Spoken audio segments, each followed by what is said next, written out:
In the quiet veil of an ancient world where candlelight flickered against stone walls, and the breath of the night moved like a slow tide between the narrow streets of forgotten kingdoms. There was once a night so strange, so impossibly synchronized, that it would be whispered about for centuries afterward, carried softly from one generation to the next like a secret too delicate to speak aloud. And this is the night I will tell you about now, in a calm, gentle voice meant to drift you slowly towards sleep as we wander together into a place where history touches the edges of dream.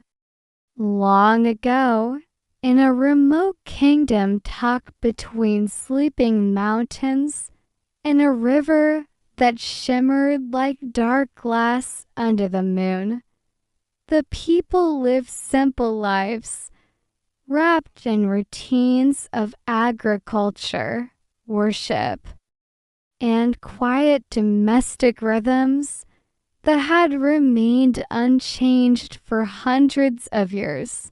But on this particular night, something moved silently across the land, something unseen, something that would leave behind a mark so deep that even the royal archivist's stern rational men, trained to doubt every rumor, would be forced to record it as an event without explanation.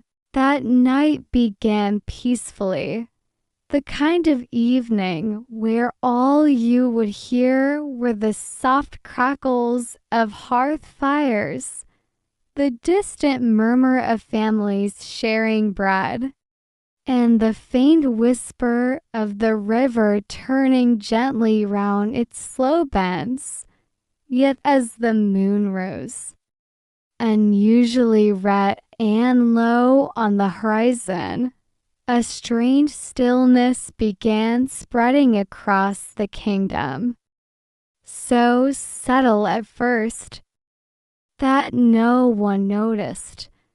A hush that was not silence, but something deeper, as if the world were inhaling and forgetting to exhale. People finished their nightly rituals, mothers putting children to sleep, elders whispering old prayers, farmers closing their doors against the cold, and gradually the kingdom slipped into slumber, unaware that they were all drifting toward the same impossible dream.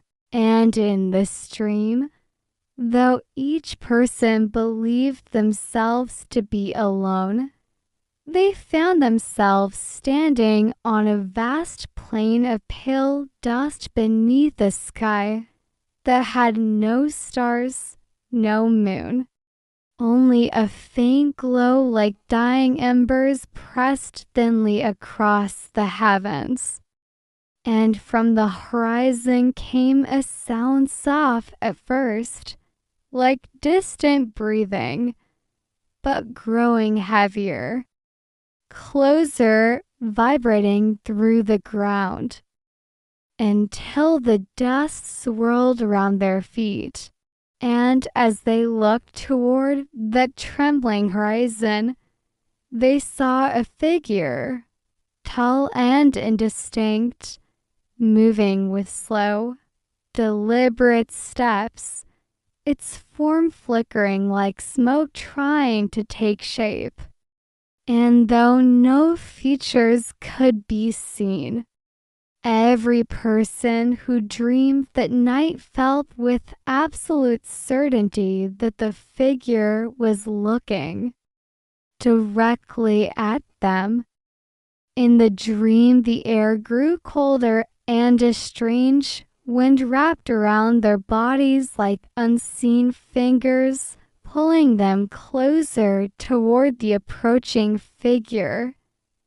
And then a voice, not heard with the ears, but felt inside the bones, whispered a single phrase in a language none recognized, but all somehow understood. Wake before the shadow reaches your name. At that moment, the figure lifted an arm long and weightless, pointing toward each dreamer in turn, and the ground beneath them cracked open with a deep sigh like an old world grieving. And just as the figure stepped forward to reveal what lay beneath the shroud of its smoky form, everyone in the kingdom woke at the exact same instant, gasping, trembling, their hearts pounding with the unexplainable certainty that something had followed them back from the dream.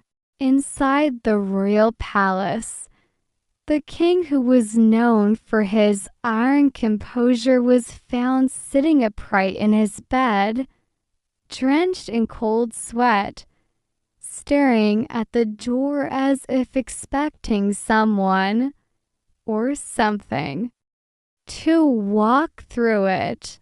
And when the guards rushed in, he asked them a single question with a shaking voice. Did you hear the voice too? Across the kingdom, families poured into the streets despite the deep night, each telling the same story, the same barren plain, the same silent figure, the same whispered warning. And the realization that every single person, young, old, wealthy, poor, had experienced the identical nightmare sent a quiet, shivering fear through the population. Priests were summoned to the temples, lighting incense and chanting old hymns meant to ward off wandering spirits, while the scribes gathered scrolls and ink, attempting to record every detail from every witness before the memories faded like morning mist. Yet in the hours that followed, more uncanny details emerged. Children who had barely learned to speak described the same dreamscape with exact precision. Elders who claimed they had not dreamed in years said the figure's voice felt as old as the earth itself. And perhaps most unsettling of all, some people woke with dust on their feet, fine, pale dust that did not match any soil found in the kingdom. As dawn painted the mountains gold, the king ordered an assembly in the central square, where thousands gathered, tired, frightened, but united by the same unanswered question. And standing before them, with the wind tugging at his cloak, he spoke softly, choosing words that could steady the trembling crowd. He told them that dreams had visited kings and prophets before, that visions were sometimes warnings, sometimes gifts, and that fear was the greatest danger of all. But even as he spoke, even as he tried to reassure them, he avoided looking at the horizon, because in his heart he could still feel the figure's gaze, lingering like a cold imprint behind his eyes. Over the next day's sleep became something people feared.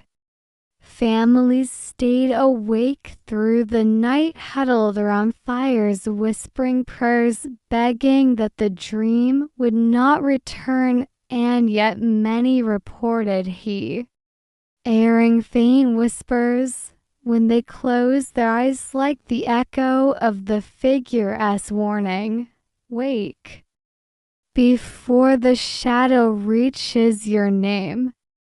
Some interpreted it as a prophecy of invasion. Others believed it to be a sign of famine or plague, and the priests debated tirelessly, flipping through sacred texts in search of a precedent. The most respected among them, an elderly priest with a voice as gentle as drifting ash, finally suggested that the dream might not be a warning of disaster, but a sign of collective memory, an ancient echo resurfacing in a moment of cosmic alignment, like a shadow of something that had happened long before their time. And though this interpretation comforted some, others felt only a deeper unease, because shadows of the past are often heavier than threats of the future. As weeks passed, the dream did not return, but the kingdom was forever changed. People walked more softly, spoke more gently, and looked at the night sky with a mixture of awe and apprehension, as though expecting the red moon to rise again. The king ordered the event carved into stone tablets, ensuring that long after their bones had turned to dust, the story of the shared nightmare would remain, a reminder that there are things in this world and beyond it that move silently, touching the edges of consciousness, reminding humanity of its smallness beneath the vast, uncharted tapestry of the unknown. And now, as you lie here listening, breathing softly, drifting slowly towards sleep, imagine the quiet of that ancient kingdom, the hush of the night, the river glowing beneath the moon, and feel the gentle weight of the story settling round you like a warm cloak, reminding you that dreams, even the strange ones, are only shadows passing softly through the corridors of the mind, and the night is here to cradle you, to calm you, to carry you gently into the silence where sleep waits patiently for your name.